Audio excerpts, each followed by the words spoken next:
Welcome back, everybody, to another episode of the Junkyard Dawgcast. I'm your host, Jordan Hill. Got a special episode of the podcast today. Getting ready. This is Mississippi State week for Georgia.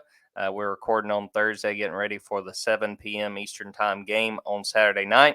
To help us preview the game, we've got Paul Jones from Bulldogs 247 with us. Paul, how is this week treating you as we get ready for this big game on Saturday? Doing well so far, man. It is that time of year where it's something every night. I mean, we already have football, knee deep in football, and throw basketball in there, and it's starting to get real. Yes. There's never a dull moment once it gets to about mid-November. It's just nonstop. I wanted to have you on, talk a little bit about this game and get your perspective on Mississippi State. And kind of start with sort of a bigger picture question. This is the third year under head coach Mike Leach. Where do you feel like this program is right now under his guidance, and the strengths they've had, and maybe areas they could still improve in his third year as a head coach? Well, it's been an interesting season, and I guess the best way to describe it, in my opinion, is they're kind of stuck in neutral. Just obviously 2020 was a crazy year for everybody. Mississippi State faced a drastic change philosophy on offense, obviously, going from years and years and years of whether you want to call it a run heavy offense or trying to be balanced to the air raid. And that wasn't an easy transition. Had a lot of guys obviously transfer out, like you see with a lot of coaching changes, but we had COVID. I mean, perfect example is when Mississippi State went and played Georgia that year, and I think they had 43 available players, and that was kind of what they faced the last month of that season. But last year they made obvious improvements, especially on offense, and after looking just brutal at times in 2020, they really made strides, and we're competitive in pretty much every game last year, except for the bowl game where they had a lot of opt outs and COVID again, and the Alabama game. But besides that, they were pretty competitive. The problem last year was special teams, and it cost them a couple of wins against Memphis and Arkansas. So you could have had a 9-win season last year, and I think everybody would have been more upbeat about the season. Fast forward to this year, same thing again. I know LSU has taken off since early in the season, but that was a game Mississippi State could have won. They were up 16-10 in the fourth quarter, muffed a punt, uh, couldn't keep LSU's offense off the field in the fourth quarter, and LSU pulled away. Same thing at Kentucky. That was a winnable game for them, and that was probably their worst game of the year. They just laid an egg on both sides of the ball.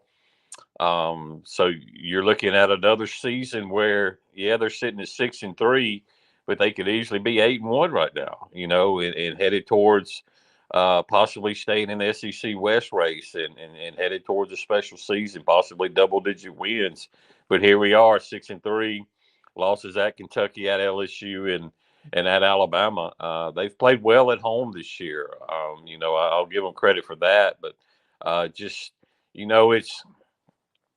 it's a frustrating time for fans because sometimes fans almost wish you were tanking almost, and thinking change was around the corner. You never know, but they're just stuck in neutral. And as I mentioned to you earlier this week, Mike Leach, he's not on the hot seat.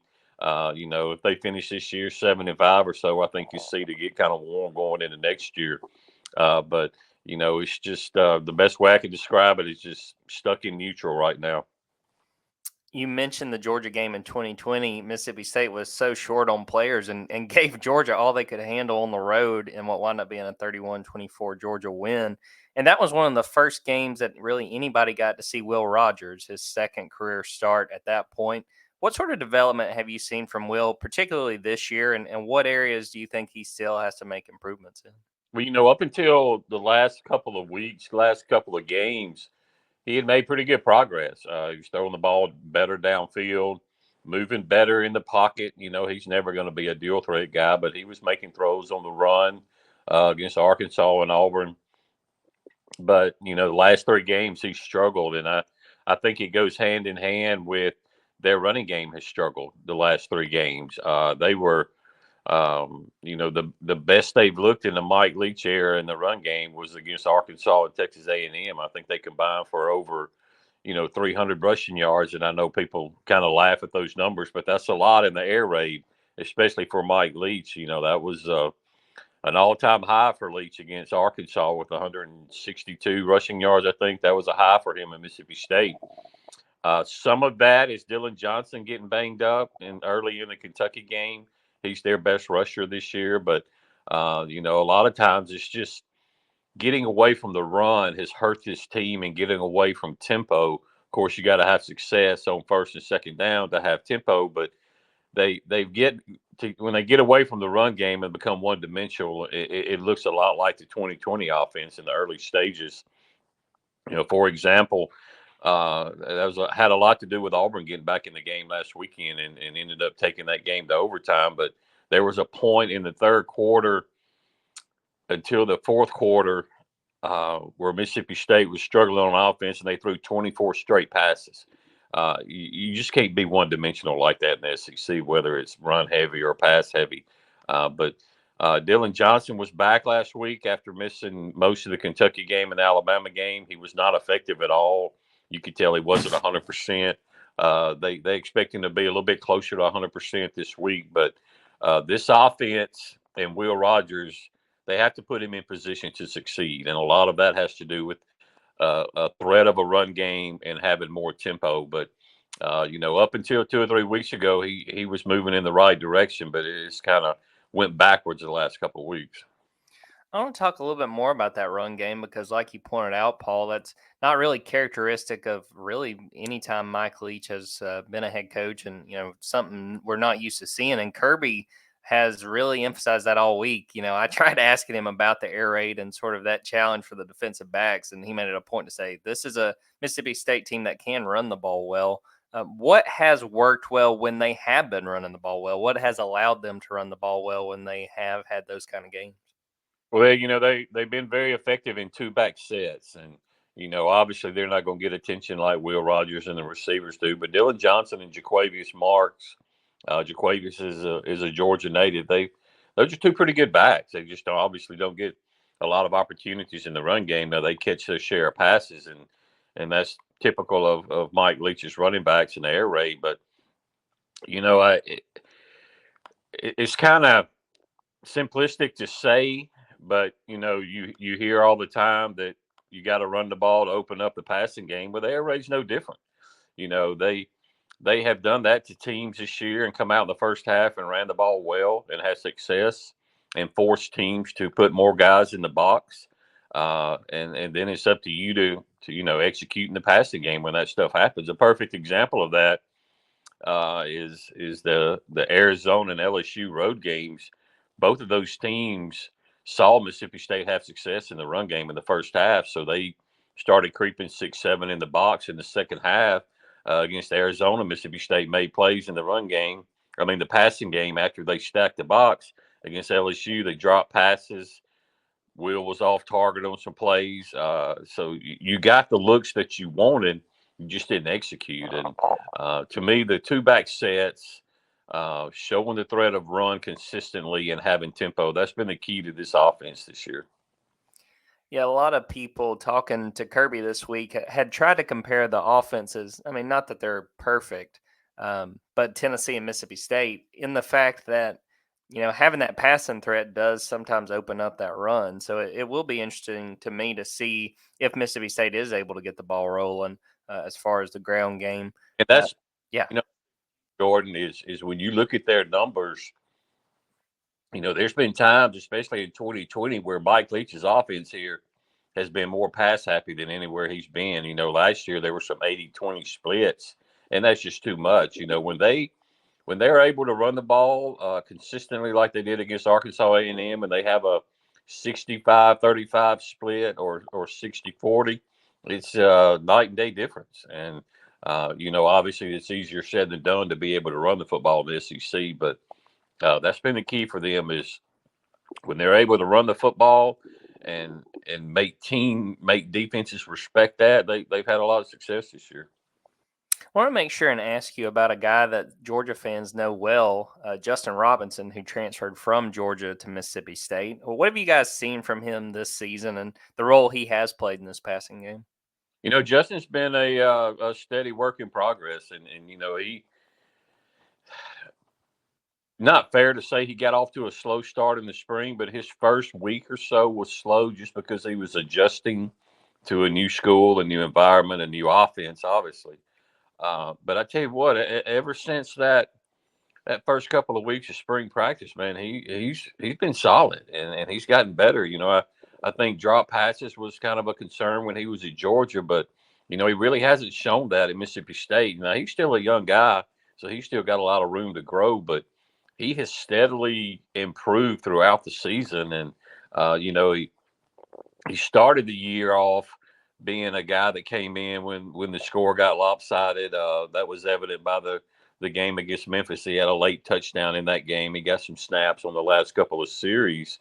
But then you fast forward to this past weekend at against Auburn, and he was starting. That was his first career start. So that gives you a good example of how he's progressed through this year. And man, he looks like $1 million.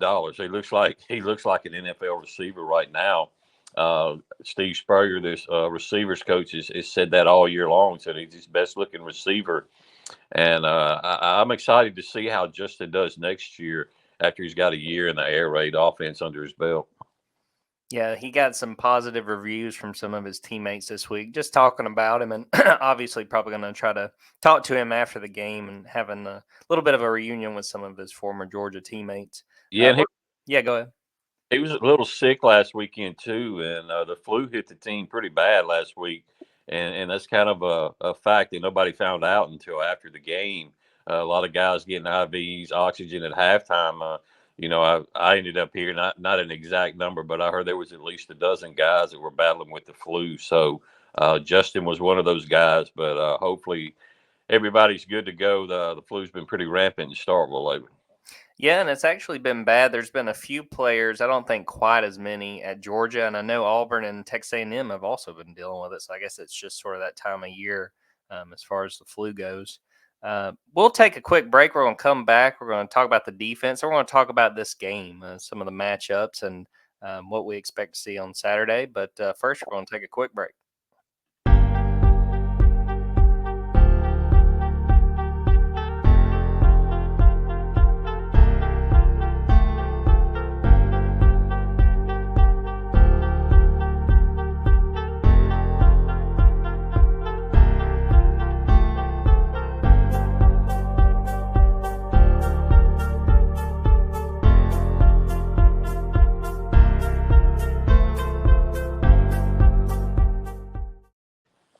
Welcome back, everybody. Well, yeah, Paul, I wanted to ask you about the defense, and that's something that Kirby Smart talked a lot this week and made the point that, with the Mike Leach team, a lot of attention is paid to the offense, the offense being different.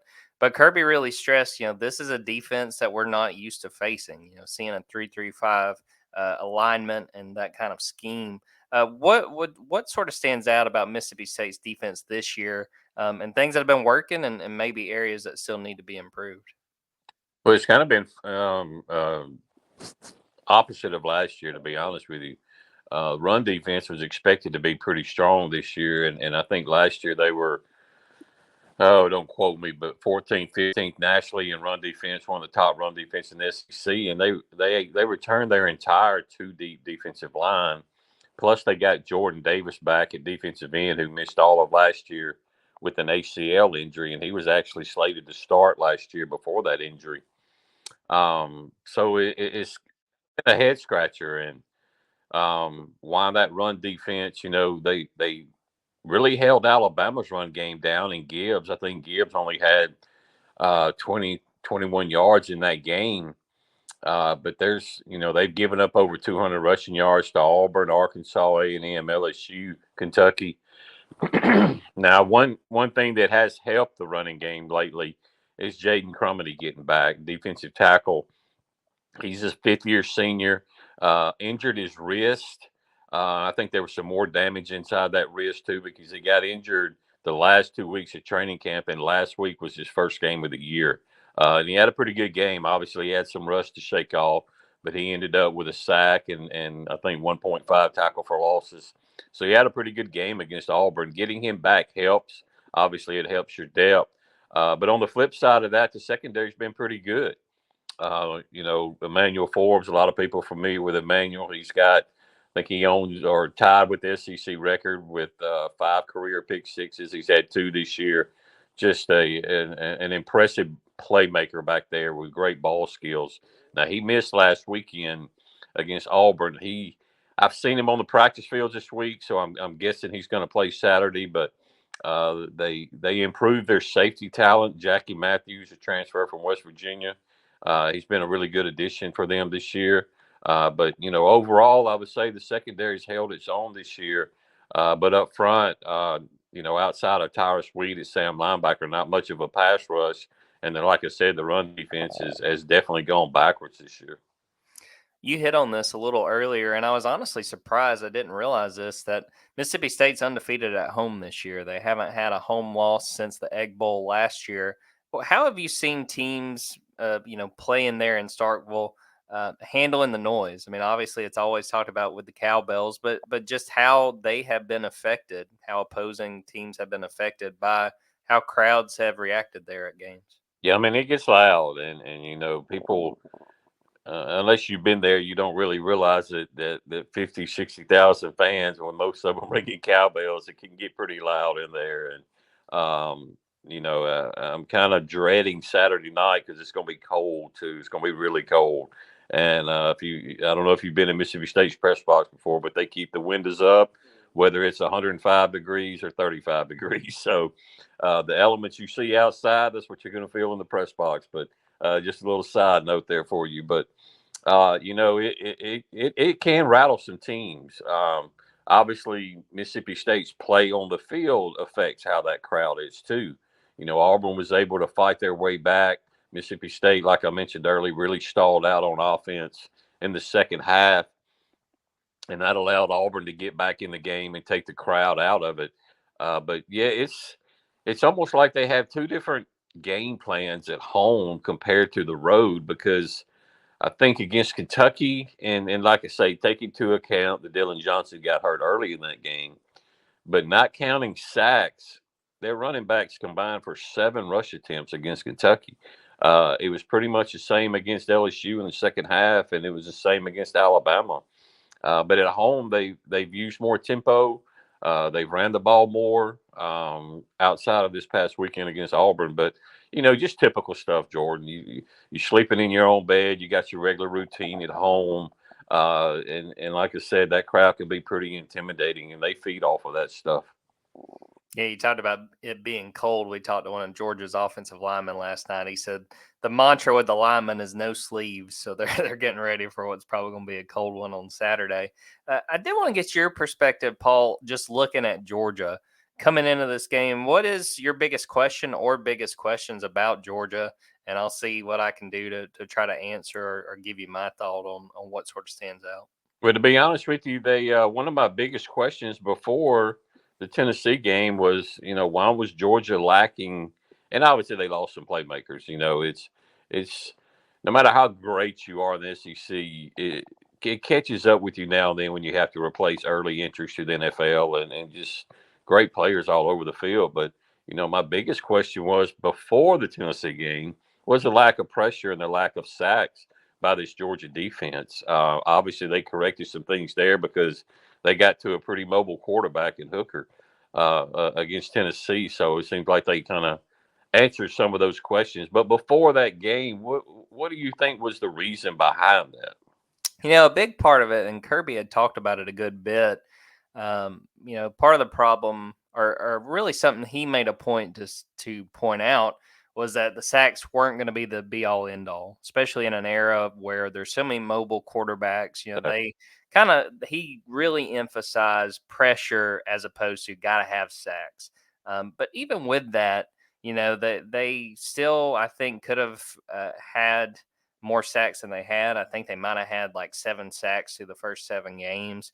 Some of it was just missed opportunities. They got defensive end Michael Williams, who's a true freshman, who's a 5-star, and seemed like he would be right there at the ball and wouldn't be able to get a sack. A big part of it too was Jalen Carter being banged up, and Kirby's made a point to point out. I mean, he's been hurt since the very first play of the Oregon game. He was dealing with an ankle injury. Was kind of coming back from that, then got hurt on a chop block against Missouri. Guy kind of hit him low, and he was dealing with an MCL sprain. If anybody watched that Tennessee game, I mean, and even the Florida game before that, when Jalen really first got back, I mean, their pass rush since number 88's been back is night and day. I mean, he is such a good defensive lineman, an interior defensive lineman, a guy that some people think could wind up being the number one pick when we get to April. And he's played like it. I think that that praise he's gotten, that kind of attention, it is warranted. And, again, if you watch the Tennessee game when they almost had that safety, it was because of Jalen Carter coming up the middle, just nailed Hendon Hooker, knocked the ball off, knocked the ball out, and the Tennessee lineman picked it up. But yeah, I feel like a part of it was the guys they lost. Again, having to play without Jalen Carter, and last week we saw them get creative. They blitzed Javon Bullard, their star, several times, and it kept working. And Kirby talked about it after the game. He was like, Glenn Schumann calling the plays. He said, they ran it and it worked, and then they're like, and Kirby was like, well, we can't run it again and it'll work. And then it did. And then he said it again and they did it again. I mean, they got creative. I think that it was a good combination of using their talent. And again, with Jalen being back. And I definitely think it's not something you can question at this point, just based on how they played against Tennessee. I think they have kind of figured out ways to get that pass rush going. And obviously, Will Rogers is not a mobile quarterback, so that'll be something to watch Saturday. One other question I have was, and Zach Arnett, Mississippi State defensive coordinator, they brought up a good point last night. People were asking him what's different about Stetson Bennett this year. And he's like, what do you mean the guy won a national championship last year? But obviously he's played better this year. And even with that national championship, he's improved his game. What have you seen from him this year? I think the biggest thing is that he had an entire offseason where he was QB1, which as long as he's been at Georgia, which, God, it feels like he might have been there when Jim Donnan was coaching at this point. It seems like he's been there forever. Was the fact that he had an entire offseason. He was the guy. He got to build those go through those reps, really strengthen those relationships with the receivers. I think it even benefits that Todd Monken, the offensive coordinator, knew he's calling an offense with number 13 behind center. It wasn't a situation like compared to last year. JT Daniels at one point in the summer was a Heisman, favorite. I mean, betting favorite before the season started. And then all of a sudden JT gets hurt and Stetson kind of gets put in. So I think that has a lot to do with it. The fact he has been able to take these reps with the first team throughout spring, throughout summer. I think that, he's taken this opportunity really seriously because this is it, as far as playing at Georgia. He's a super senior. I think he's done a better job of making good decisions. We haven't seen a ton of just really, really, poor decisions as far as throwing in the traffic, things like that. He hasn't been perfect, but there has been some of those. He battled through injury a little bit through midway through the season, but looks like he's back to form. And I thought the Tennessee game last week might have been his best game, especially when you think about just throwing the ball downfield. He had a 52-yard completion to Arian Smith, had a 37-yard touchdown pass to Lab McConkey. When Georgia fans do critique Stetson, it's been about throwing downfield, and he has struggled at times this year, but I think he's coming off of one of his better performances as far as going deep. Well, when we look at Saturday, Paul, what needs to go right for Mississippi State? What are the things they have to do well on either side of the ball to have a chance to pull off this upset?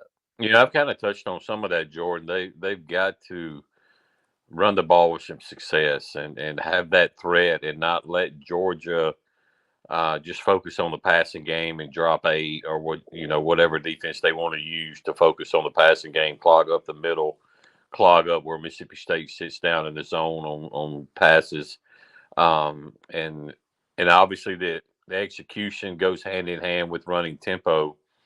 But to be honest with you, I really think they need, and I know that can be hard at times when you're facing the number one team in the country, but I think they need a lot of that Auburn attitude that we saw last week. Nobody expects you to win. You're playing the number one team that hadn't lost in 2 years. Uh, you're playing the team that everybody expects to defend their national championship. Just go play loose, go play fun, and go have fun. You can't play tight in this game, and and you have to play to win. You can't play not to lose, or hey, let's try to keep this thing within 2 or 3 touchdowns and feel good about ourselves going into the home stretch of the season. You're going to have to take chances. You're going to have to take, you mentioned earlier Tennessee, or I had saw where Tennessee had some opportunities in that game against Georgia to make it closer. They just missed their opportunities. Mississippi State has to take advantage of every opportunity, and got to get turnovers. Obviously, that's the only, that's one of the ways you can upset a number one team is to flip field position and get turnovers. Maybe even a special teams or a defensive touchdown. This defense has been pretty good at that this year. They've gotten a lot of turnovers and turned some of them into touchdowns. And obviously on special teams, Laditra Griffin's one of the best kick returners in the country.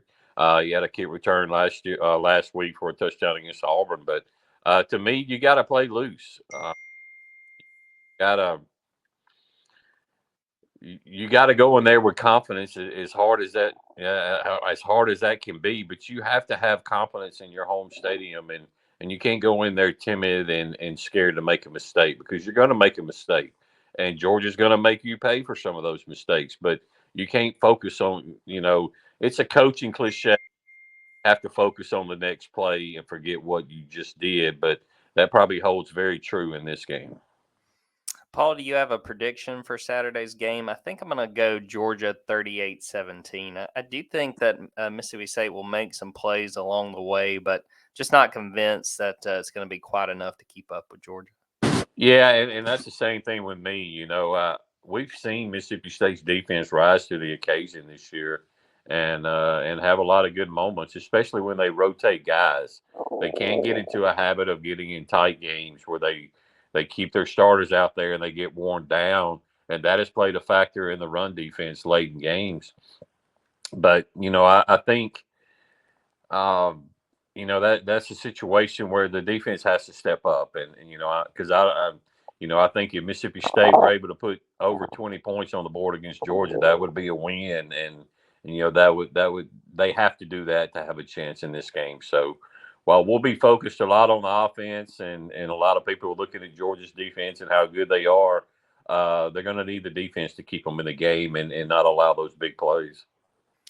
Well, Paul, I really appreciate the time. Before we get out of here, let everybody know what you guys are working on over there at Bulldogs 247 and some of the content they can see before we get there in the stadium Saturday night. Yeah, obviously we're focused on this game and getting all our weekly interviews out. We finished up those yesterday with the coaching staff. Got plenty of basketball. Women opened up their season last night. The men did Monday, and they're back home again Sunday.